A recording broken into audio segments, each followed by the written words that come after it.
Risk interest rate risk management वाला chapter है, जिसमें इंट्रोडक्शन है। तो सबसे पहले तो हमारा इंटरेस्ट रेट आता है, तो हमारा फिक्स्ड इंटरेस्ट हो सकता है, फ्लोटिंग इंटरेस्ट हो सकता है।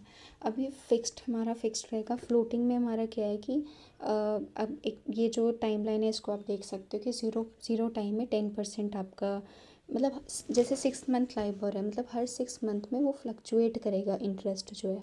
तो जैसे ज़ीरो मंथ पे 10% है, और 6 मंथ पे क्या हो गया 9%। तो फर्स्ट इंटरेस्ट पेमेंट डेट कौन सी होगी, 6 मंथ वाली, तो उस पर हमारा 10% के हिसाब से इंटरेस्ट पे होगा। वैसे ही नेक्स्ट 6 मंथ में हमारा 9% होगा। जब 12th मंथ पे 9.5% होगा तो 9% के हिसाब से इंटरेस्ट पे होगा, ऐसे करके होगा। उसके बाद फिर दो चीज़ें आती है, फॉरवर्ड एंड फ्यूचर्स। फॉरवर्ड जो है वो हमारा बैंक के साथ होता है, फ्यूचर्स जो है हमारा स्टॉक एक्सचेंज पे होता है। तो फॉरवर्ड में बैंक के साथ होता है, तो हम इंटरेस्ट रेट पे आप बेट लगाते हो कि अगर कंपनी बोरोवर है, उसको लग रहा है इंटरेस्ट रेट बढ़ने वाला है, तो वो हमारा अपसाइड बेटिंग कर लेगा। अपसाइड बेटिंग का मतलब बाय FRA, ठीक है। अगर इंटरेस्ट रेट गिरने वाला है तो डाउन साइड बेटिंग कर लेगा, तो सेल FRA। अब इसमें 6/9 FRA मतलब कि 6 महीने बाद 3 महीने का लोन, ठीक है। तो ऐसे देख सकते हैं। उसके बाद फिर हमारा एक और चीज़ आता है कि अगर जैसे लिखा 9 to 10%, तो अगर हमारा डाउन साइड बेटिंग है तो हम लो रेट वाला लेंगे, और अप साइड बेटिंग है तो हम हाई रेट वाला लेंगे। उसके बाद फिर हमारा वो आता है फाइनल सेटलमेंट या प्रॉफिट। तो उसमें क्या है कि अब देखो 10%, अभी मैं ज़ीरो टाइम पे खड़ी हूँ और मैंने बोला कि 10% का भी इंटरेस्ट रेट चल रहा है। 6 महीने बाद मुझे डर है कि ये बढ़ जाएगा, मुझे 6 महीने बाद चाहिए लोन।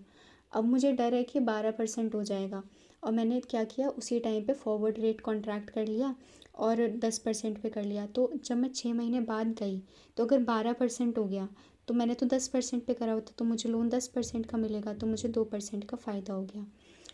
वहीं पे अगर क्या होता, अगर 8% हो जाता, अब मैंने 10% पे करा हुआ है तो मुझे 10% पे ही लेना पड़ेगा लोन, तो मुझे 2% का लॉस हो जाता। तो फ़ायदा कब होगा, जब रेफरेंस रेट यानी मार्केट रेट जो है वो फॉरवर्ड रेट यानी इनिशियली कॉन्ट्रैक्टेड प्राइस से कम होगी, ज़्यादा होगी, तब मुझे फ़ायदा होगा। अब निकालते कैसे हैं इसको, तो N/RR - FR, परसेंट लेना ज़रूरी है, इंटू T अपॉन में 1+RT। 1+RT क्यों किया, क्योंकि मुझे PV करना है, क्योंकि जैसे 6 × 9 है, तो 6 महीने बाद 3 महीने का लोन, 3 महीने तक मुझे 2% का फ़ायदा होगा। तो उसको मैं PV करूँगी ना अपने सेटलमेंट डेट पे। सेटलमेंट कब हो रहा है, 6 मंथ पे, ठीक है। सेटलमेंट कब हो रहा है, 6 मंथ पे।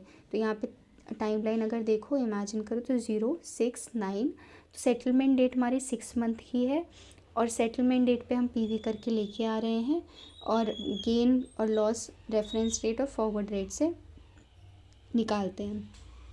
अब आते हैं फ्यूचर्स। फ्यूचर्स जो है वो हमारा स्टॉक एक्सचेंज पे होता है। इसमें हमारा इंटरेस्ट रेट पे हम बेटिंग नहीं करते हैं। इसमें हमारा क्या होता है, एक IRF करके होता है, इंटरेस्ट रेट फ्यूचर, हम JCB बोलेंगे, ज़ीरो कूपन बॉन्ड। तो जैसे कि अब क्या करेंगे इसमें, पहले तो ये देख लो कि IRF जो है, और मतलब price of JCB inversely proportional to rate. जितना रेट, अगर रेट कम है तो प्राइस ज़्यादा होगी, प्राइस कम है तो रेट ज़्यादा होगी, ऐसा। तो पहले तो ये देख लिया। अब हमें हेज करना है, तो हम क्या करेंगे, पहले तो अगर कंपनी बोरोवर है तो उसको डर रहेगा इंटरेस्ट रेट बढ़ जाएगी। इंटरेस्ट रेट बढ़ने का मतलब कि JCB कम हो जाएगी प्राइस, तो हम डाउन साइड बेटिंग करेंगे। इसमें ये पॉइंट आता है कि हमारा इंटरेस्ट रेट बढ़ तो रहा है, डर तो इंटरेस्ट रेट का है, लेकिन हम इंटरेस्ट रेट पे बेटिंग नहीं कर सकते, हमें ज़ीरो कूपन बॉन्ड पे करना पड़ेगा। तो हमने डाउन साइड बेटिंग कर ली। अब हमारा आता है नंबर ऑफ़ IRF कॉन्ट्रैक्ट कितने हम करेंगे। तो सपोज़ मुझे लोन लेना है 10 लाख का, और मेरा कॉन्ट्रैक्ट साइज इज़ 1 लाख रुपए। तो अब कॉन्ट्रैक्ट साइज़ जो है वो सपोज़ 3 महीने का है, और मुझे लोन 6 महीने का चाहिए, तो मुझे तो पूरा 6 महीने के लिए हेज करना है। तो हम नंबर ऑफ़ कॉन्ट्रैक्ट्स कैसे निकालते हैं, तो नंबर मतलब लोन अमाउंट अपॉन में फ्यूचर कॉन्ट्रैक्ट साइज इंटू, क्योंकि 6 महीने का लोन है, 6/3, तो इससे हमारा IRF कॉन्ट्रैक्ट आ जाता है। पूरे हेज करने के लिए कितना लेना है, बाय करना है, सोल्ड करना है, वो हमारा ऊपर स्टेप 1 से पता चलेगा। अब बोला net interest paid on maturity, maturity पे कितना पे करना पड़ेगा। तो सबसे पहले एक्चुअल इंटरेस्ट पेड यानी कि कितना एक्चुअल रेट जो हमारा मार्केट में चल रहा है ना उसके हिसाब से कितना आप पे करोगे, पहले तो वो लिखोगे। उसके बाद गेन और loss on IRF contract. IRF contract पे गेन और लॉस कैसे होगा? सपोज कंपनी बोरोवर है, इंटरेस्ट रेट बढ़ने का डर होगा तो मतलब जीरो कूपन बॉन्ड कम होने का डर होगा, तो डाउन साइड बेटिंग करी हमने। अगर जीरो कूपन बॉन्ड कम हो गया तो हमारा गेन होगा, अगर बढ़ गया तो हमारा लॉस होगा। ठीक है, तो पहले तो हमारा गेन और लॉस ऐसे निकलेगा। उसके बाद फिर अमाउंट कैसे निकलेगा? तो नंबर ऑफ़ कॉन्ट्रैक्ट, एक कॉन्ट्रैक्ट में कितना साइज़ है वो, अब इनटू क्या बोलते हैं, वही settlement price minus initially contracted price percent में, और ये हमारा 12 महीने के लिए होगा, परसेंट है ना तो पर एनम होगा। तो हमें फिर फ्यूचर कॉन्ट्रैक्ट पीरियड तक का हमें निकालना पड़ेगा, तो वैसे करके निकाल लेंगे। उसके बाद नेट इंटरेस्ट रेट निकालना है, तो फिर वही करेंगे जो इंटरेस्ट अमाउंट कैलकुलेट करा है हमने अपॉन में लोन अमाउंट 12 से मल्टीप्लाई करके ड्यूरेशन, लोन ड्यूरेशन इन मंथ, तो हमारा पर एनम निकल आएगा। तो ये 4 स्टेप्स हैं। उसके बाद फिर एक और कॉन्सेप्ट आता है जिसमें हमारा होता है चीपेस्ट टू डिलीवर बॉन्ड हमें निकालना है। तो उसमें हम क्या करते हैं कि फ्यूचर जो सेटलमेंट, मतलब इसमें ये होता है कि कोई सा भी बॉन्ड दे सकता है सेलर, तो सबसे सस्ता वाला बॉन्ड देगा सेलर। तो अब क्या करेंगे, जैसे सेटलमेंट प्राइस है माइनस सेटलमेंट प्राइस कितना है माइनस कोटेड प्राइस कितना है बॉन्ड का मैच्योरिटी पे, उस जो सेटलमेंट प्राइस है उसको कन्वर्जन फैक्टर से मल्टीप्लाई कर देंगे। सपोज 7% का बॉन्ड था, ठीक है, और हमने 6% का दिया, तो कन्वर्जन फैक्टर से मल्टीप्लाई करेंगे इक्विवेलेंट बनाने के लिए, उसमें मैक्सिमम प्रॉफिट वाला हम लेते हैं। अब इसमें क्वेश्चन नंबर 3 जो है वो बहुत इम्पॉर्टेंट है। क्वेश्चन नंबर 3 में क्या बोला है कि अब देखो इसमें बोला 6 मंथ का क्रंच रहता है, ठीक है, तो 6 महीने के लिए मुझे लोन चाहिए होगा। लोन अमाउंट इस 25 मिलियन 6 महीने के लिए चाहिए, ठीक है, और फॉर अ प्राइस, ठीक है, अबाउट 3 मंथ 3 महीने बाद चाहिए, 6 महीने के लिए चाहिए, तो 3/9 हो गया। अब इसमें बोला कि 3 महीने का फ्यूचर कॉन्ट्रैक्ट है 50,000 का, ठीक है, 50,000 का फ्यूचर कॉन्ट्रैक्ट है 3 महीने का, और कोटेड प्राइस दे रखा है 94.15, यानी कि ये क्या है, initially coated price, initially contracted price 94.15 है। अब अभी कंपनी क्या है, बोरोवर है, इंटरेस्ट रेट बढ़ने का डर होगा, जैसे भी कम होने का डर होगा, मतलब डाउन साइड बेटिंग होगी। तो अगर प्राइस कम होगा तो मेरे को फ़ायदा होगा, और प्राइस बढ़ेगा तो मुझे लॉस होगा।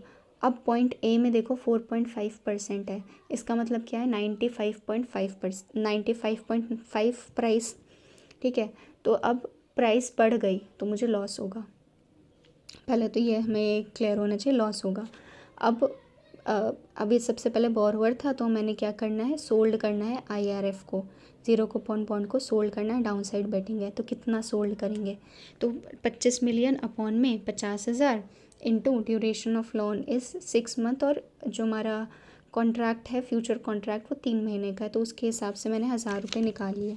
अब थर्ड स्टेप क्या था, थर्ड स्टेप वॉज कि एक्चुअल इंटरेस्ट पेड कितना पे हुआ, तो 4.5% से 25 मिलियन का निकाल लेंगे फॉर 6 मंथ्स, 6 महीने के लिए।